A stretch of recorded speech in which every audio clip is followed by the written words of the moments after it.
Une fois que la personne nous a décrit son lieu de paix, qu'elle y est bien, tout ça, on va l'inviter à se déplacer, à sortir de cet espace de paix là, et de sérénité pour aller dans un espace de rencontre. Alors, on peut faire des suggestions, par exemple, dans une clairière, ou bien un espace bien dégagé, une prairie. La clairière, c'est chouette parce que symboliquement, c'est un endroit, c'est un cercle, enfin symboliquement, c'est plein de choses, hein. Beaucoup de cérémonies avaient lieu dans des clairières, hein, c'est comme les cromlechs, etc. Donc ça a du sens, mais cela dit, si c'est pas un espace rond, tout ça, tout va bien, hein, d'accord? Donc on va l'inviter à se déplacer dans un espace de rencontre. On le nomme comme ça, sans en dire plus pour l'instant. Donc la personne, peut-être elle va prendre un chemin pour y aller, peut-être elle va s'y retrouver directement. Tout est open, hein. Des gens qui disent ah oui, alors il faut que je suive le chemin, machin, puis il y en a d'autres, ok, j'y suis. Et ça, laissez-vous surprendre, hein. Je veux dire, des gens, des fois, où on imagine une grande facilité à y aller, en fait, ça va être la grosse misère. Enfin, la grosse misère, non, mais ça va être un peu à ramer. Et d'autres où on s'était dit, bah, ils sont assez éloignés de ça, ils vous font un truc, vous faites, ah ouais, ok, ah, d'accord. En fait, il suffisait de rouvrir la porte de l'imaginaire et c'était là tout de suite, quoi. Donc, ok. Donc, la personne arrive dans l'espace de rencontre, elle vous le décrit à nouveau, elle vous en aura décrit du paysage, mais ok, très bien. Et c'est là qu'on va démarrer le travail. On est dans un espace de rencontre. Donc, on va dire à notre client, ben, je vous invite à faire venir dans cet espace, devant vous, à la distance qui vous convient, la personne, je ne sais pas, votre grand-mère, votre fille, le gardien de l'accouchement, je ne sais pas quoi, enfin peu importe ce qu'on a défini avant, ce sur quoi on avait décidé de commencer à travailler, enfin de travailler, d'accord? Quand il est là, vous me le dites. Ok, ben, il est là. Ok, faites-lui décrire. Alors, si c'est la personne, pas besoin de vous le décrire, mais si c'est le gardien, ah, il est comment ce gardien alors? Oh, alors, c'est vraiment chelou, hein, parce qu'il est comme ci, comme ça, blablabla. D'accord, c'est super bizarre. Ah, il est pas beau. C'est possible.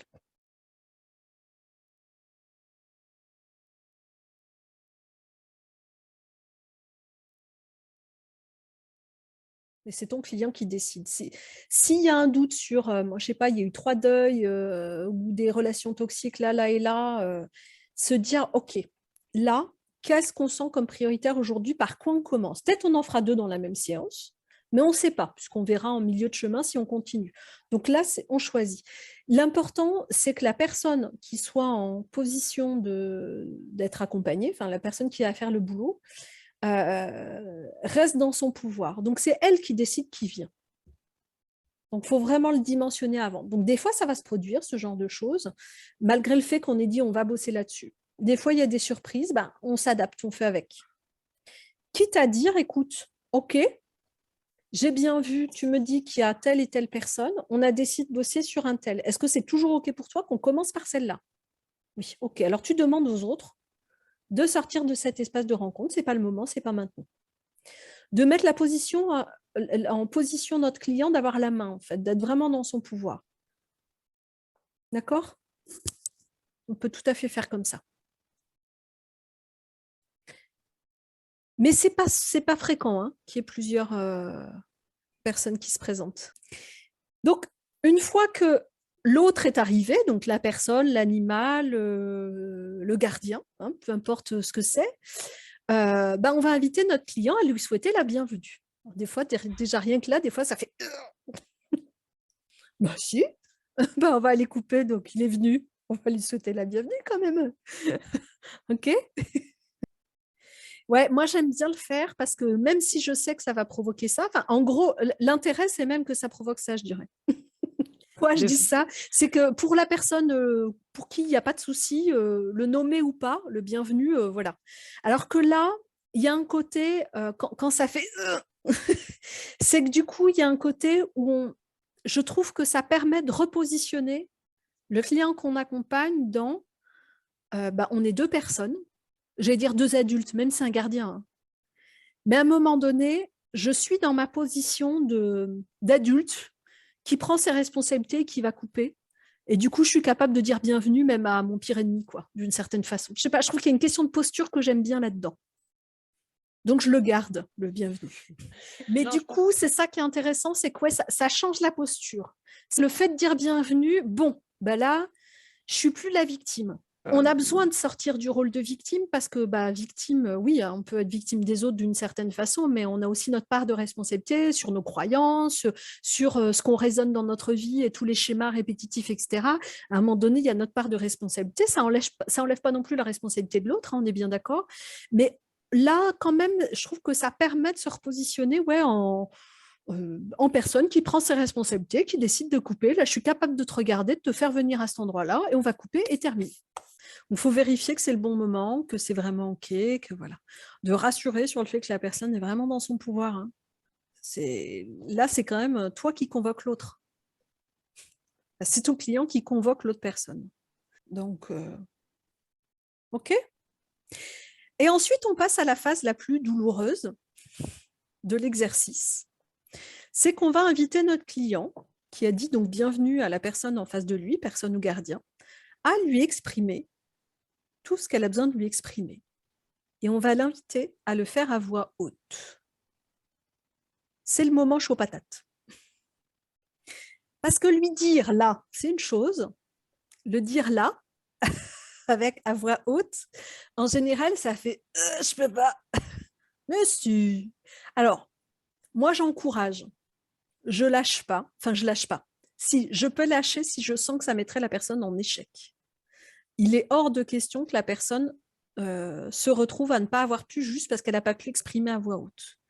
Donc, ça va être un espèce de jeu d'équilibre entre, allez, je la pousse un peu pour réussir à dire la première phrase, parce qu'une fois que la première phrase est passée, c'est le pire. Une fois que les premiers mots sont dits, après, c'est parti. Mais voilà, je vais à la fois pousser par là sans mettre la personne en situation de j'arrête tout. Hein, donc, ça se sent quand on accompagne l'autre de jusqu'où on peut aller pour que ce soit à la fois respectueux de la personne et de ce qu'elle est, et en même temps la pousser. Je crois que c'est pour Marie-Cerise le fait dans sa tête, au moins sur la première partie. Ouais. Parce qu'elle disait, mais quand je parle à voix haute, ça me déconnecte, en fait, je perds le fil. Okay. Je sentais que c'était juste pour elle, je n'ai pas insisté d'ailleurs.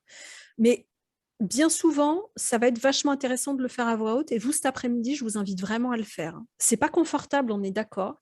Mais ce qui est vachement intéressant, c'est que quand on commence à parler à voix haute, d'une part, il va se passer des choses vraiment différentes dans le corps parce qu'il y a les vibrations de la voix qui sont là. Donc, il va se passer des choses dans le corps vraiment, vraiment différentes que quand on fait que penser. Et bien souvent, c'est pas toujours le cas, mais parfois, on va s'entendre dire, donc on s'entend dire, oui, effectivement, mais en plus, on va s'entendre dire des choses totalement inattendues. Et c'est pas toujours le cas, mais il y a des gens qui vont dire, bah, j'aurais jamais pensé que ce que j'ai sorti là était en lien avec lui. Hein. Ouais. Donc, vraiment laisser faire. D'encourager à vraiment dire et dire et dire. C'est le moment où on va prendre, j'allais dire, le plus de temps. Ce n'est pas une question de timing, mais vraiment, on va s'assurer que la personne se tait à un moment donné. OK, est-ce que vous pensez, est-ce qu'il y a d'autres choses à dire? Non, je ne vois pas. OK. Mais parfois, pouf, ça repart.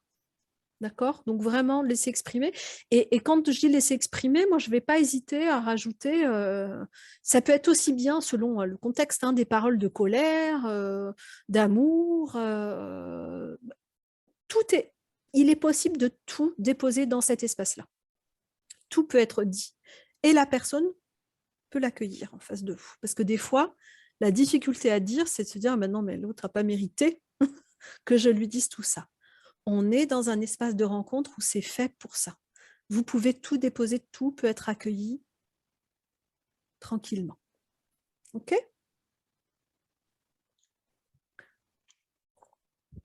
Une fois que tous les mots ont été dits, on va demander à notre client de faire se matérialiser les liens de douleur entre elle et l'autre. C'est-à-dire que c'est des liens qui vont correspondre à tout ce qui a été dit, mais tout ce qui n'a pas été dit, à toute la souffrance, toute la douleur qui est entre eux. Et moi, souvent, je vais leur dire, je n'ai aucune idée de la forme que ça va prendre, mais je sais juste que ça part d'un corps et que ça va jusqu'à l'autre. Je ne sais pas si c'est un lien ou plusieurs. Hein. C'est là que j'élargis pour laisser place. Quand vous les voyez, quand vous le ou les voyez, ces liens, vous me le dites. Ah bah ça y est, je les vois. C'est comment? C'est des barbelés. C'est comme un cordon ombilical. C'est un tronc. Ça, c'est très drôle, le tronc. Très drôle parce que du coup, quand il coupe, les gens tombent en avant. Ah mais merde, je penche. Je trouve ça très rigolo. Ça m'amuse beaucoup, ce genre de conneries. Je ris facilement, faut dire. Hein, ça peut être vraiment, mais tout un tas de trucs inattendus. Des fois, c'est vivant. Comme si c'était un truc extérieur un peu dégueu. Parfois, c'est les mains de l'autre qui sont comme des pieuvres et qui rentrent dans la peau, qui s'agrippent. Ça peut être vraiment tout et n'importe quoi. Donc moi, je fais décrire la matière, la couleur, le nombre, ça rentre où, c'est accroché où, c'est accroché comment, parce que des fois, c'est accroché, par exemple, je ne sais pas, autour des poignets ou autour du corps. Hein, les barbelés, ça peut être ça, enfin, ou pas forcément d'ailleurs. Et puis des fois, ça rentre à l'intérieur du corps. Donc en tout cas, je vais faire décrire un maximum pour voir quelle réalité ça a, que je sache à quoi on a affaire. Par exemple, si c'est plus ou moins vivant, genre, enfin vivant, si c'est organique, un peu comme un cordon ombilical, il sera peut-être judicieux de mettre des clamps avant de couper. C'est con, mais sinon, la personne va peut-être un peu hésiter avant de se vider de son sang. Probablement. D'accord? Donc, il y a des choses comme ça. Le fait que vous ayez l'info, bah, faut être logique. Enfin, faut être logique. Logique dans le fait de couper le tronc d'arbre qui rentre dans son ventre, tout à fait logique, hein, tout à fait logique et pertinent. Mais il y a quand même une logique là-dedans, c'est qu'on va essayer de faire de la meilleure façon qui soit compte tenu des éléments qu'on a. Donc, c'est important que vous sachiez, que l'autre puisse vous raconter ce qui se passe. Donc, vraiment, elle vous décrive précisément, ça vous donnera vraiment une idée. Donc, une fois que la personne a décrit ses liens de douleur, on va lui demander de choisir un instrument pour couper. Alors, qu'est-ce que ça pourrait être? Une tronçonneuse, des cisailles, une pince Monseigneur, une paire de ciseaux, un scalpel, une scie, peu importe. En tout cas, ce qu'on veut, c'est que ce soit notre client qui choisisse l'instrument et que ce soit notre client qui coupe. Pourquoi? Parce que c'est elle, enfin elle, ou lui du moins, le client, qui est dans son pouvoir, c'est lui qui décide, c'est pas l'autre. Parfois, si la personne en face, c'est quelqu'un d'aimé, peut-être ils couperont ensemble. Mais ça, nous, on ne va pas le suggérer. Juste, on veut s'assurer que notre client coupe, qu'il est pleinement acteur de ça. Il n'est pas dépendant de la volonté de l'autre. D'accord? Donc, une fois qu'il a choisi l'instrument pour couper, on va l'inviter à prendre une bonne inspiration. Et sur l'expire, vous coupez. Quand tout est coupé, vous me le dites. Ah, il y en a plusieurs, donc ça prend du temps. Ok, très bien. Prenez tout le temps qu'il vous faut. Et quand tout est coupé, vous me le dites. Tchac, tchac, tchac, tchac, tchac, tchac. Ok. Je me demande, j'ai un doute, si ce n'est pas dans la séance de Marie Cerise.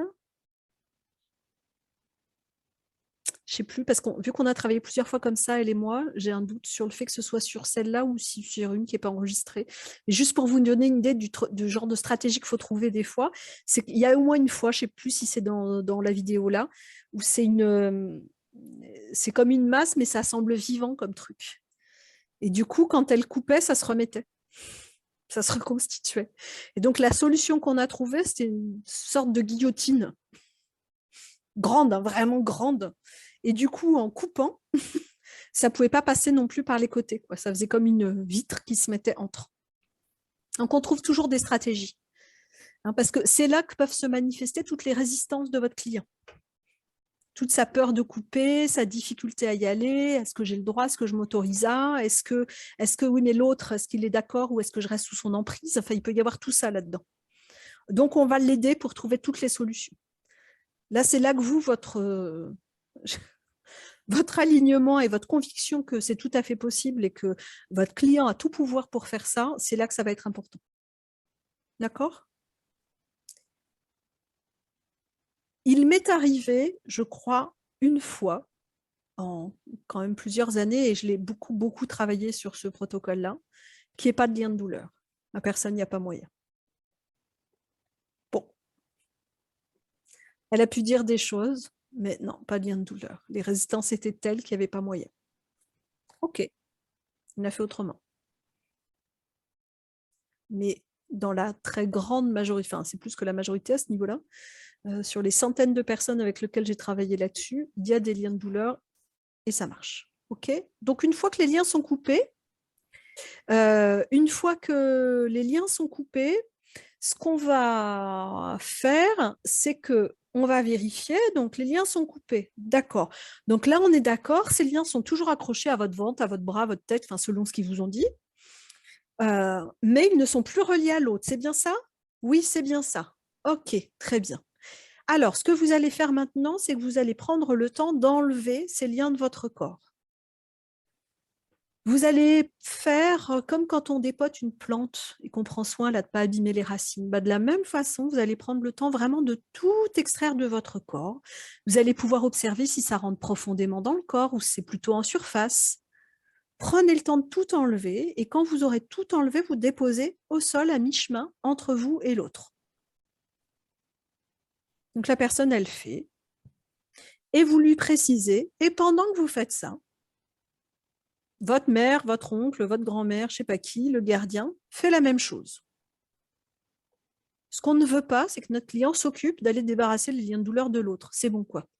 Hein, c'est chacun ses trucs. Notre client s'occupe de lui.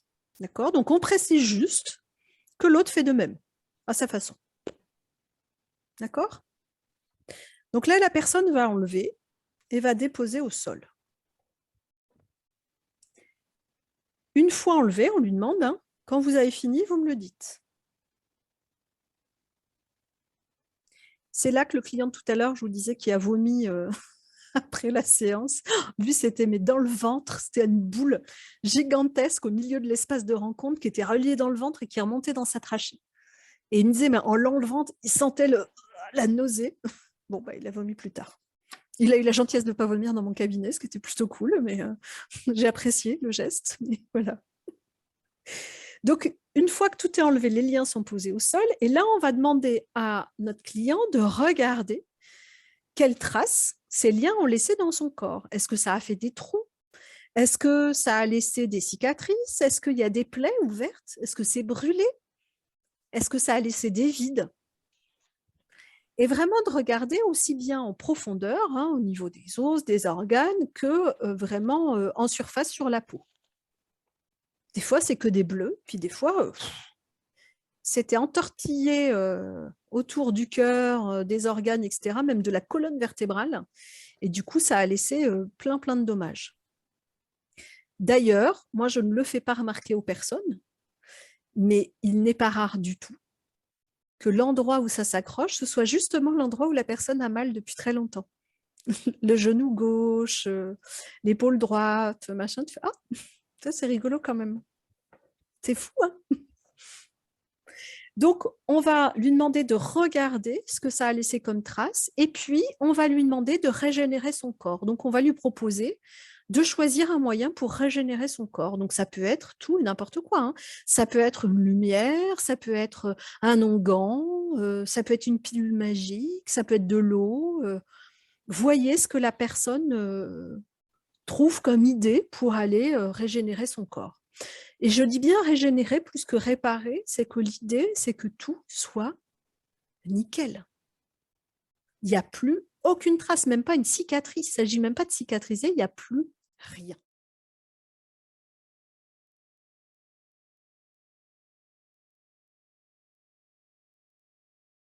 On le On le précise. précise. Ok. Et à chaque fois, oui, je l'ai pas redit, mais quand elle enlève les liens, voilà, régénérer le corps, pareil. On précise que Elle pendant que vous regarde. faites ça, l'autre fait pareil. Moi, je ne laisse pas la place à ce que ce soit pas fait pour l'autre, en fait. Mais c'est vraiment une question de positionnement. Mais vraiment, enfin, je veux dire, moi, en ce qui me concerne, c'est clair que l'autre, il fait son job et point. Oui. Donc, je ne laisse pas l'espace parce que, ah oui, mais parce que j'ai déjà eu des personnes qui me disent, ah ouais, mais moi, mon client, bah, du coup, il s'en est occupé de sa mère parce que il y avait. Ok, regarde ton positionnement. Est-ce que dans ta tête à toi, c'est possible que l'autre. Ah ouais, ok. Reviens un truc. On est là pour notre client. L'autre, c'est secondaire, entre guillemets. Je veux dire, c'est chacun sa responsabilité, quoi, d'une certaine façon. Mais ça se fait, du coup. OK? Donc, la personne régénère son corps. Des fois, ça prend du temps, la régénération, parce que c'était vachement abîmé. Et parfois, on n'a pas 1 heure et demie devant nous. D'accord? Donc, moi, je fais des sauts quantiques. Oui, si ça dure un peu. Si ça dure un peu, ah oui, mais alors là, bah, la personne vous a dit qu'il y a des plaies à 12 endroits du corps, et au bout de 5 minutes, elle n'a toujours pas fini de régénérer la première. Ça veut dire qu'elle est en train un peu de s'enliser là-dedans. Ça veut dire que symboliquement, en gros, je ne pourrais jamais m'en remettre de tout ça. Donc, on ne va pas la laisser s'enliser. D'accord? Donc, moi, ce que je fais, ma stratégie qui passe bien, c'est de dire, OK, ben, ce que je vous propose, c'est qu'effectivement, vous allez vraiment prendre le temps de régénérer votre corps, de soigner chacune des blessures en prenant tout le temps dont vous avez besoin. Puis ce que je vous propose, c'est qu'on va faire un saut dans le temps et on va aller directement à l'endroit où ça y est, c'est fait. Ah merde. Ah bah zut, là bon bah d'accord. Ok, allez, on y va. Hop, pouf, plouf, plouf, on saute, on arrive, c'est fait. Voilà, voilà. Là, en gros, on va botter le subconscient en touche, dire ah merde, même là il y a une solution. Eh ouais. Donc cette résistance-là, ben non. Il va me falloir 10 ans pour penser mes plaies, ben non. Ah oui, enfin oui, oui, j'aurais bien pris les 10 ans. Donc j'aurais pris le temps dont j'ai besoin en étant à l'écoute de mon timing, de mes besoins spécifiques, avec douceur, tout ça, blablabla. Bla, bla, bla. Et en même temps, eh ben, j'arrive à un moment où c'est fait. Ça marche super bien. Petit saut quantique et zoup. Une fois que le corps est régénéré, on se retrouve donc avec notre client face à l'autre gardien ou personne qui a aussi son corps régénéré en principe, mais je ne vais pas le nommer ça, moi je ne vais pas les vérifier. Je ne vais pas demander à mon client de me dire si l'autre a bien tout fait comme il faut. Je ne m'en occupe pas. Mais par contre, il va toujours y avoir les liens de douleur posés au sol, à mi-chemin, ceux qui ont été enlevés. Donc là, je vais proposer à mon client d'allumer un feu.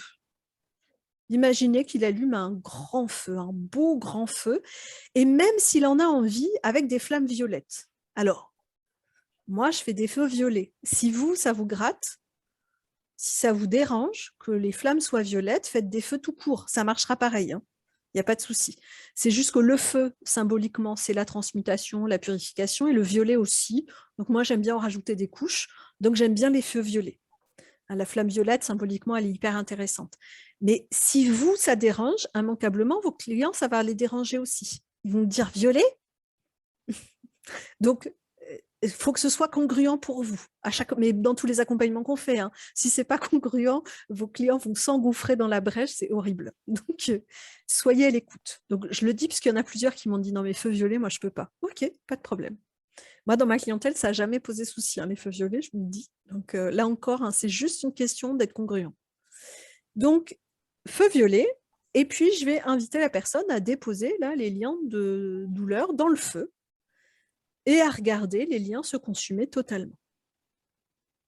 Alors moi, j'hésite pas. Hein. Alors, c'était des chaînes en fer, donc le feu, hein, ok, je prends les devants. Là, vous pouvez augmenter l'intensité des flammes qui sont aussi puissantes qu'un volcan. Oh, ça fond. Ouais, regardez, ça part en évaporation. Plouf. Voilà, ça c'est fait. Ok. Donc moi, j'anticipe un peu des fois les trucs où où je sens que ça pourrait être un peu problématique.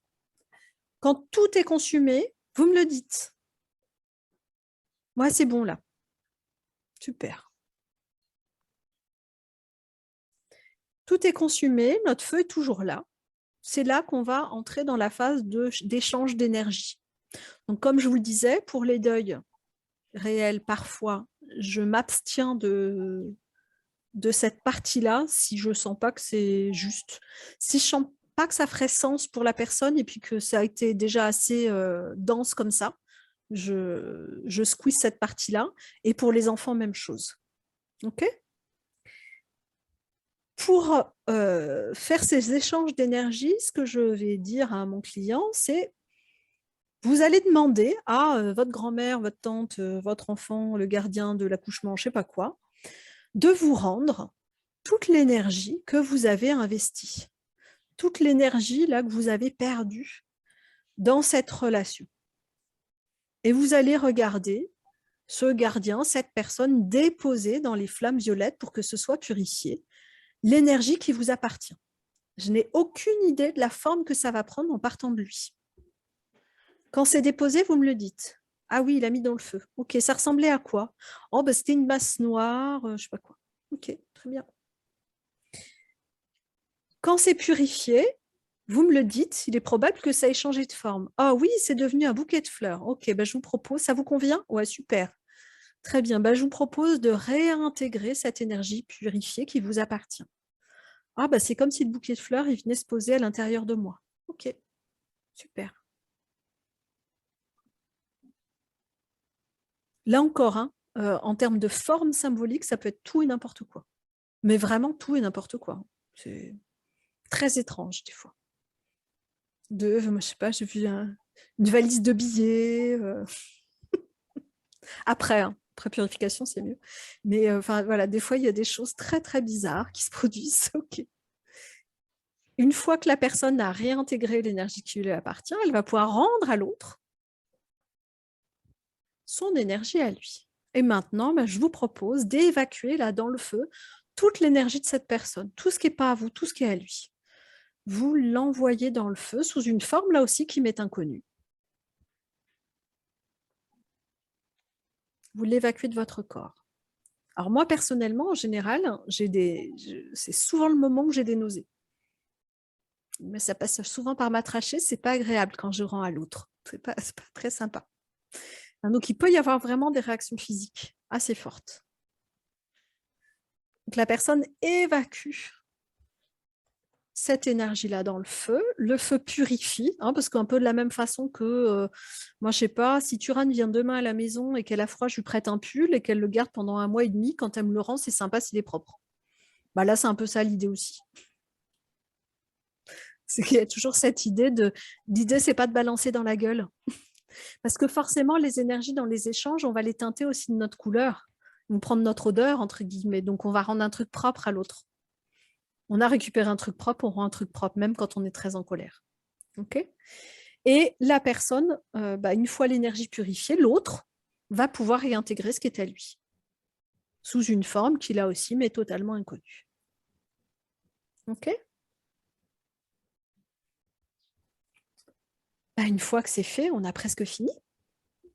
Le feu peut s'éteindre, les liens de douleur ont été coupés, chacun a récupéré son énergie propre. Une fois que le feu est éteint, je propose à la personne de regarder là, ce feu qui s'éteint et de regarder ce qui va pousser à l'endroit du feu. Symboliquement, qu'est-ce qu'on fait en faisant ça? C'est simplement, en fait, on pose une intention de je peux tirer quelque chose de chouette de n'importe quelle expérience, y compris douloureuse. Alors pour certains, ce sera juste de l'herbe. Et puis pour d'autres, il y aura un arbre magnifique, quelque chose de vraiment, vraiment chouette qui va être là. OK?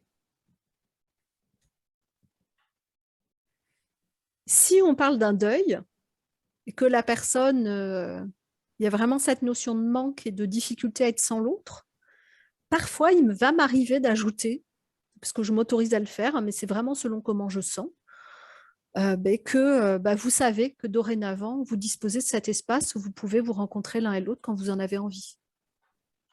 Hein, d'ouvrir cette porte à pouvoir communiquer avec l'autre tout seul, sans le besoin de quiconque. OK? On a fini le travail.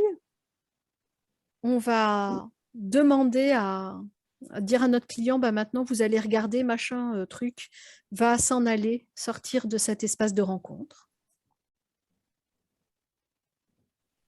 Et puis, à votre tour, maintenant, vous allez vous aussi quitter cet espace de rencontre et regagner votre lieu de paix. Je repasse, moi, par le lieu de paix pour qu'il y ait un sas.